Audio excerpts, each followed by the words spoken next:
he said it was premature to look at further use of force in Syria through military operations or airstrikes until something actually happens.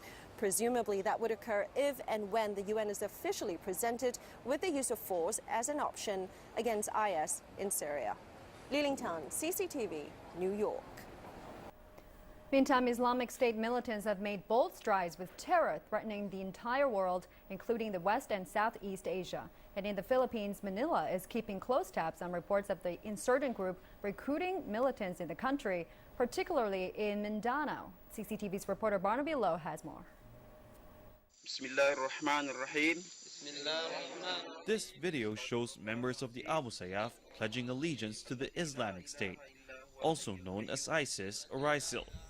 Another armed group in the southern Philippines, the Bangsamoro Islamic Freedom Fighters, has offered its support to ISIL. A few other clips of Filipino Muslims vowing loyalty to ISIL, including ones supposedly shot inside a high-security prison, have been making the rounds on the internet. And there are reports that about 100 young Filipino Muslims have joined the Islamic State in Iraq and Syria, 2 of whom were allegedly killed in battle. The Philippine military has long battled Muslim extremists in the country's south. The Al-Qaeda-linked Abu Sayyaf group, for instance, has been blamed for some of the deadliest bombings and high-profile kidnappings. The question now is whether the rise and influence of ISIL are presenting new challenges. Not yet, according to the Philippine military, as there is no direct evidence so far of ISIL recruitment in the country. It is a concern that the possibility of Filipinos that will be recruited and go to Syria and Iraq to fight, that is a concern for us. However, since we do not have information and we have an active extremist group here, we concentrate on what's here at the moment. If Filipino Muslims have indeed joined the ranks of ISIL, however, it wouldn't be the first time.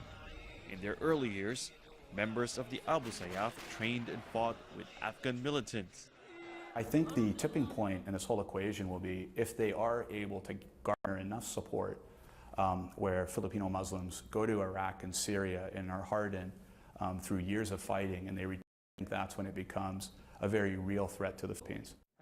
And while at least 2 Islamists have managed to enter the country, they've been arrested and deported, a sign both the government and analysts say that it may be a long way before ISIL becomes an imminent threat to the Philippines. Barnaby Lowe, CCTV, Manila.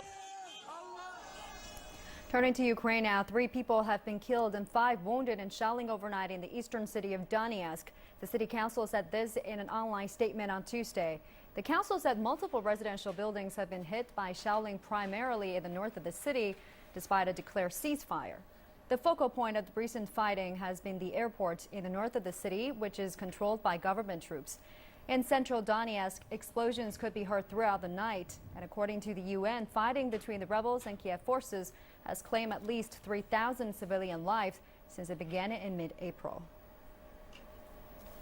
Ukraine's parliament has ratified an agreement to deepen economic and political ties with the European Union and passed legislation to grant autonomy to the rebellious East as part of a peace deal. Stephanie Fried explains from Donetsk. Absolutely major developments here in Ukraine in one day, packed with a lot of agreements, essentially an agreement between, as mentioned, the EU and Ukraine, or basically a ratification of an agreement to closer ties, to have closer economic ties. And that agreement is what set this country on edge nearly a year ago, because the former president didn't want to have ties or closer ties with EU. He opted to have closer ties with Russia. That set off rioting in Kiev, and then that spread to the east, where I am now, after that president was ousted, because the fear was then there would be closer ties with the EU, and here in the east they want closer ties with Russia, as do the people in Crimea, who eventually voted in a referendum to break away and have since broken away essentially from Ukraine, although that's not necessarily recognized in the international forum. The situation hasn't been resolved yet. Ukraine's army came in to put down opposition in the east, opposition that resulted in rebels taking over still hold those positions to date. So that still has not been resolved. Another landmark decision or vote today was part of a ceasefire agreement between Ukraine's military and the rebels holding these buildings in different parts of eastern Ukraine, was from Kiev's government to give limited autonomy to the people in the east. They want autonomy. They, in fact, want to break away from Ukraine, and to also give amnesty to those who have been fighting against